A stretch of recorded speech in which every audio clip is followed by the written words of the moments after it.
Gila. Itulah Tuhan. Saya nggak tahu udah berapa banyak kali saudara mengkhianati Tuhan dalam hidup saya. Udah berapa banyak kali kita mengecewakan Dia. Enggak ya? Saya banyak. Saudara enggak ya kayaknya? Saya banyak kan. Tapi yang amazing buat saya adalah Tuhan gak pernah berhenti mengasihi saya. Tuhan gak pernah berhenti sayang buat saya. Ini yang saya mau beritahu sama saudara. Saya gak tahu kalian saudara, kita gak kenal. Saya gak kenal saudara. Sebelum saudara dididik ini, hidupmu bagaimana? Saya gak tahu. Tapi yang saya tahu adalah saudara punya Tuhan yang sayang banget sama saudara. Dan hari ini mungkin Dia belum tebang kita, tapi mungkin malam ini Dia berikan kesempatan yang kedua buat kita. Saya berdoa buat saudara supaya saudara gak membuang kesempatan ini. Dia Tuhan yang sayang sama kita. Harusnya kita sudah ditebang, betul saudara, dengan semua yang kita kerjai dalam hidup ini. Tapi saya tetap percaya bahwa ya Tuhan yang tetap mengasihi saudara. Datanglah firman ini. Sebab itu sesungguhnya aku ini akan membujuk dia dan membawa dia ke padang gurun dan berbicara menenangkan hatinya. Terus ayat berikutnya, aku akan memberikan kepadanya kebun anggurnya dari sana dan membuat lembah Akor menjadi pintu pengharapan. Coba sama-sama lembah Akor. Saya berdoa hari ini supaya lembah Akor dalam hidupmu diubah Tuhan. Amen. Menjadi pintu pengharapan. The door of hope.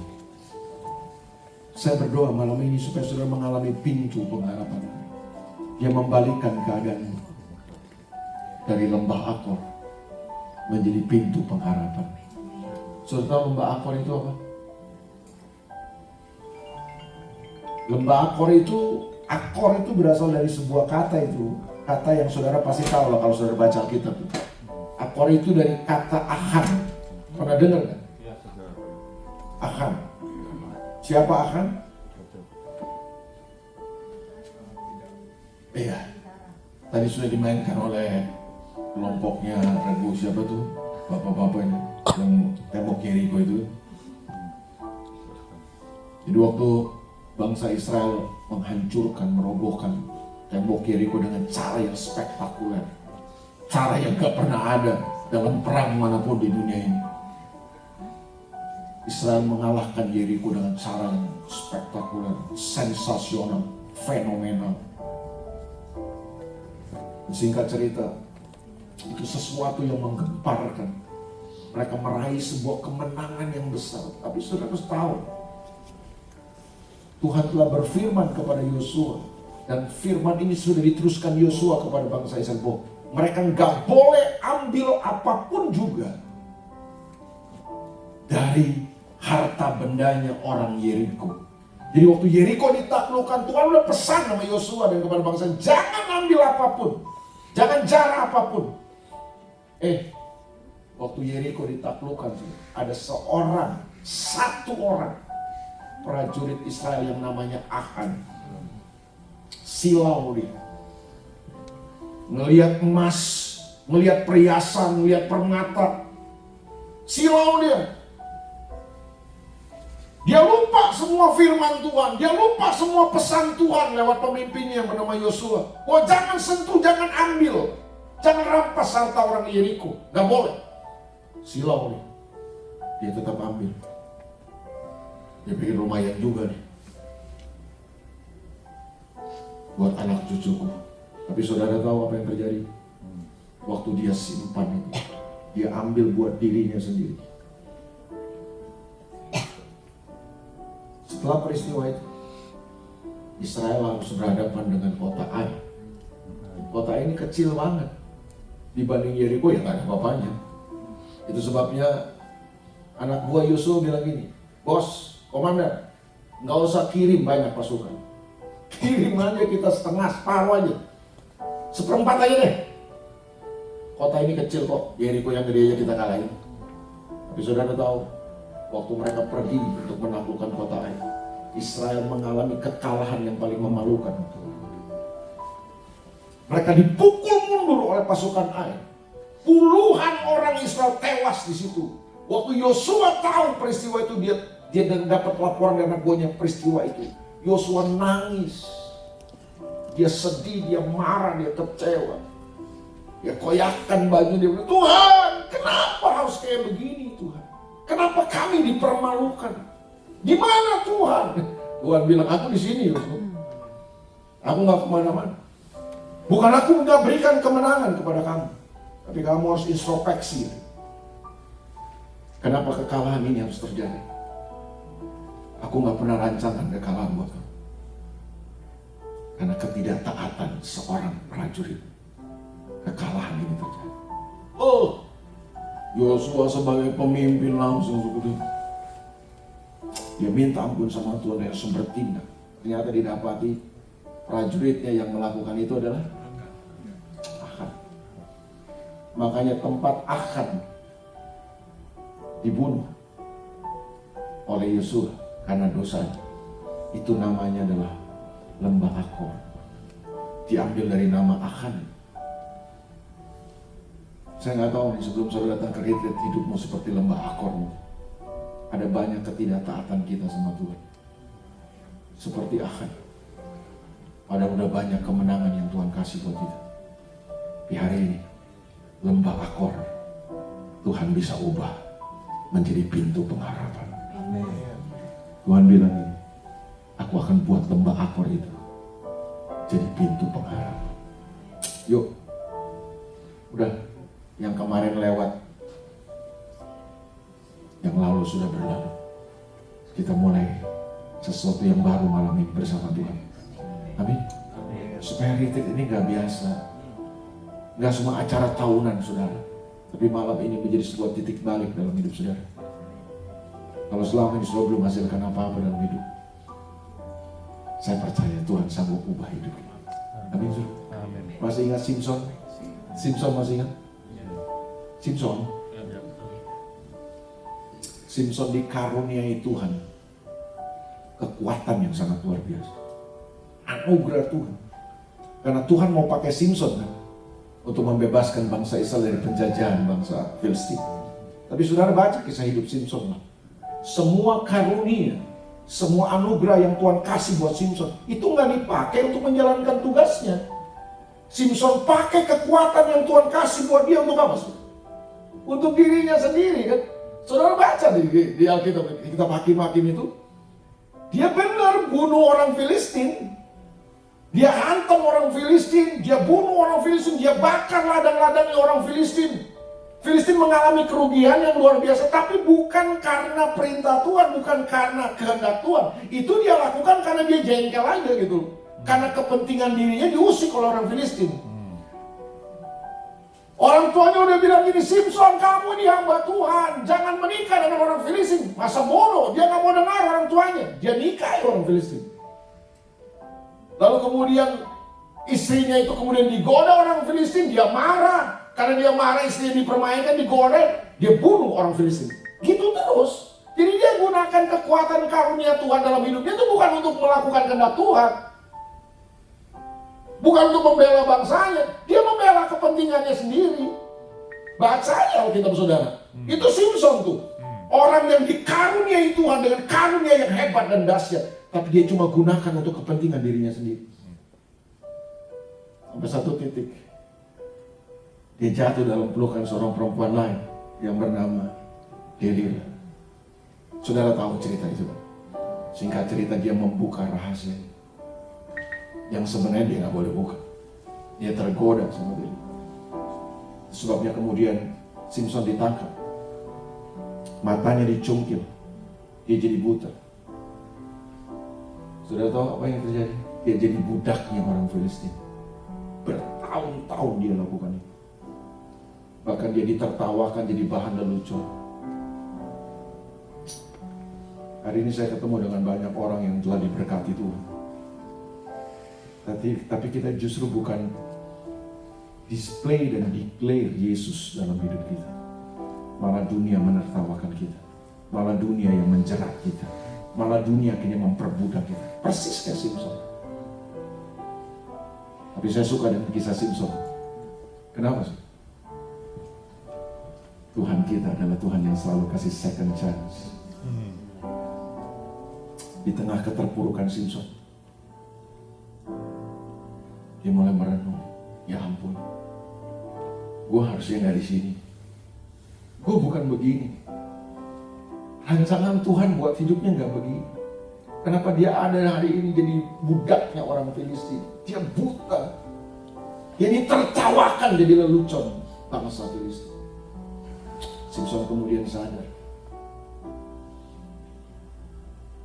Dia mengalami titik balik. Pada sebuah acara, ketika raja-raja Filistin kumpul, mereka berpesta di sebuah gedung besar. Rakyat Filistin juga kumpul semua. Lalu, saudara tahu kisahnya? Simpson dipanggil untuk stand up komedi di situ, untuk menghibur mereka. Saudara dibaca kisahnya. Doa Simpson sederhana. Dia bilang ini, Tuhan, berikan kepadaku sekali. Berikan aku kesempatan. Dan Tuhan kasih kesempatan itu sama Simpson. Dan saudara tahu apa yang terjadi? Simpson ambil kesempatan. Dia nggak buang kesempatan ini. Waktu Tuhan kasih kesempatan kedua buat Simpson, dia ambil kesempatan. Dan saudara tahu apa yang terjadi? Dia robohkan gedung itu. Tuhan kasih dia kekuatan, dia robohkan gedung itu.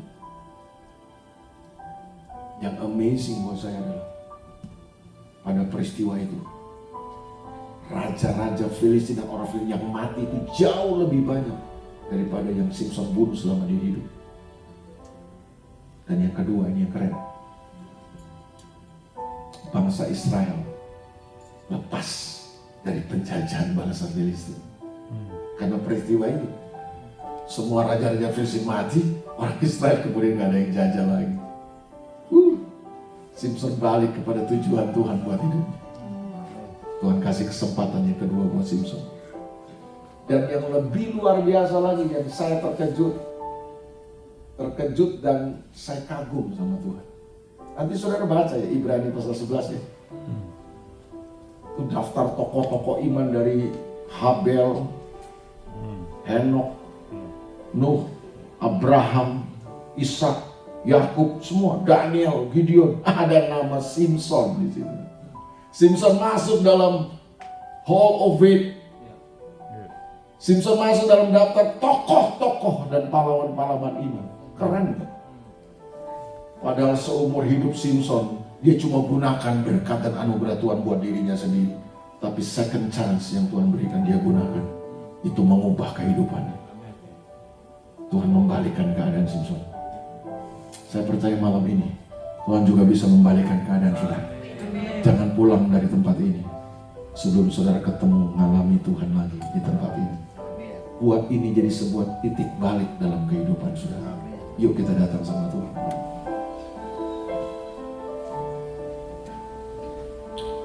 Di titik terendah Kau hadir untuk mengangkatku. Ku tahu Kau tak menyerah akan hidupku.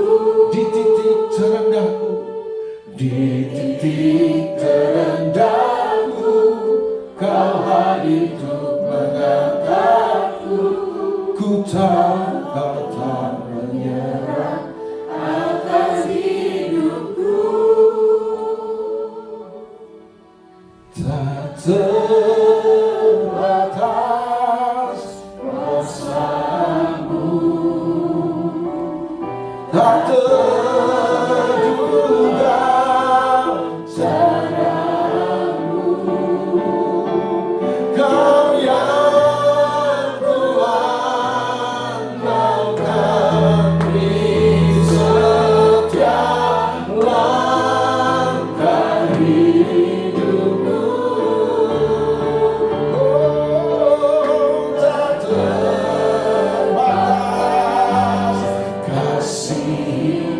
Tuhan yang mengasihi.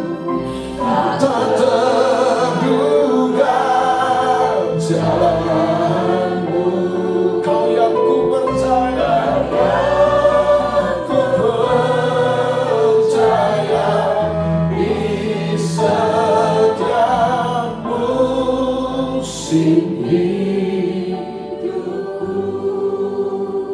Malam ini tutup mata saudara. Nggak ada yang lihat kanan kiri. Ini tentang saudara sama Tuhan. Sekali lagi, saya nggak kenal saudara. Saya nggak tahu hidup saudara. Tapi Tuhan tahu hidup saudara pasti. Saya nggak tahu sepak terjangmu sebelum ada di retreat ini. Sebelum kau datang ke tempat ini. Saya nggak tahu gimana keadaan hidupmu. Cuma engkau mungkin yang tahu. Bahkan mungkin Pastor Budi, Pastor Ray nggak tahu. Gembalamu nggak tahu. Atau mungkin teman dekatmu juga nggak tahu mungkin keadaan hidupmu yang sebenarnya. Tapi percayalah, Tuhan tahu hatimu. Tuhan tahu seluruh hidup. Bahkan sesuatu yang busuk mungkin yang kau coba simpan rapat-rapat di lubuk yang paling dalam hatimu, Tuhan pasti tahu. Mau nggak saudara? Malam ini Tuhan ubah lembah Akormu menjadi pintu pengharapan. Dia ubah semua kegagalan-kegagalan. Dia ubah semua ketidaktaatanmu. Dia ubah semua kekerasan hatimu. Dia ubah semua keegoisanmu. Dia ubah semua kebodohanmu selama ini, yang menghalangi kemenangan besar terjadi dalam hidup. Dia ubah menjadi pintu pengharapan. Kalau kau ingin melihat sebuah terobosan baru dalam hidup hari, jujur dan terbukalah sama Tuhan. Katakan, ini aku Tuhan. Ubah aku Tuhan. Selama ini aku capek. Aku lelah.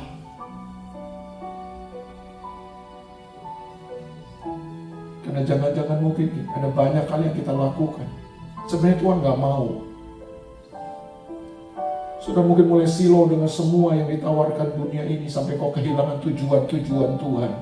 Kau kehilangan kehendak Tuhan. Yang kau kerjakan bukan kehendak Tuhan. Yang kau kerjakan adalah keinginan dan kehendak dirimu sendiri. Kau seperti Achan yang silau dengan perhiasan Yeriko. Dan kau ambil itu untuk dirimu sendiri. Malam ini, saya percaya gak kebetulan saudara di tempat ini. Tidak ada yang pernah kebetulan. Tuhan punya rencana buat hidup. Dia mau ubah lembah Akormu menjadi pintu pengharapan. Selalu ada harapan dalam Tuhan. Kalau kau itu orang, taruh tangan kananmu di dada. Gak usah malu, ini antara engkau sama Tuhan. Yes, bukan karena saudara ikut-ikutan, tapi saudara sadar. Ini aku Tuhan. Aku udah banyak terima dari Tuhan. Aku udah banyak terima berkat anugerah-Nya. Aku banyak mengecewakan. Aku banyak mengabaikan. Hari ini satu hal yang saudara perlu tahu. Dia Tuhan yang gak pernah berhenti mengasihi saudara. Dia Tuhan yang gak pernah menyerah dengan hidupmu. Kalau kau itu orang yang mau bilang seperti itu sama Tuhan, taruh tangan kananmu di dada. Siapa lagi, guys? Siapa lagi? Mungkin kau suami kan? Yang selama ini kau ada di titik nadir sebenarnya. Kau ke gereja, tapi sebenarnya sesuatu yang kosong dan kering dalam batinmu. Di malam ini, kau ingin lembah Akormu diubah Tuhan menjadi pintu pengharapan. Kau mungkin seperti Simpson selama ini, yang menggunakan semua berkat dan anugerah Tuhan cuma untuk kepentingan dirimu sendiri. Sebabnya kau terpuruk, kau kalah dalam kehidupan. Ada banyak yang mengalahkan hidup. Masalahmu mengalahkan, situasi-situasimu mengalahkan. Hari ini, kalau Tuhan beri kesempatan kedua buat Simpson, Tuhan juga pasti berikan kesempatan kedua buat saudara. Jangan buang kesempatan, ambil itu dalam hidup saudara. Kalau kau itu orang, sekali lagi taruh tangan kanan di dada. Tuhan yang paling tahu gitu.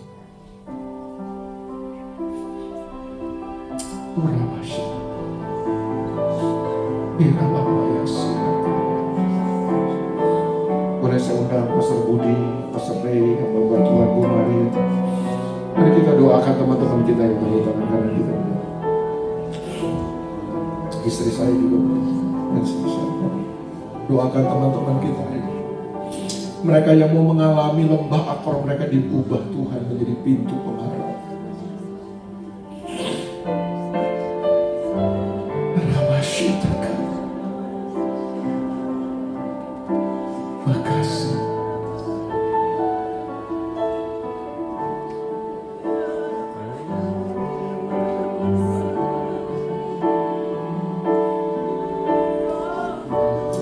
Yes.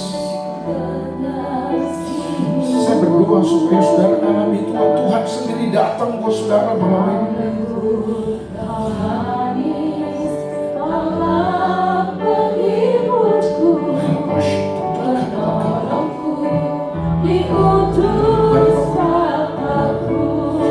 Atau kalau saudara tidak keberatan supaya kami bisa lebih mudah, saudara yang taruh tangan kanan saudara dari bisa maju ke depan. Kami mau berdoa buat saudara ini. Maju ke depan, gak usah malu. Buatlah kalimat dari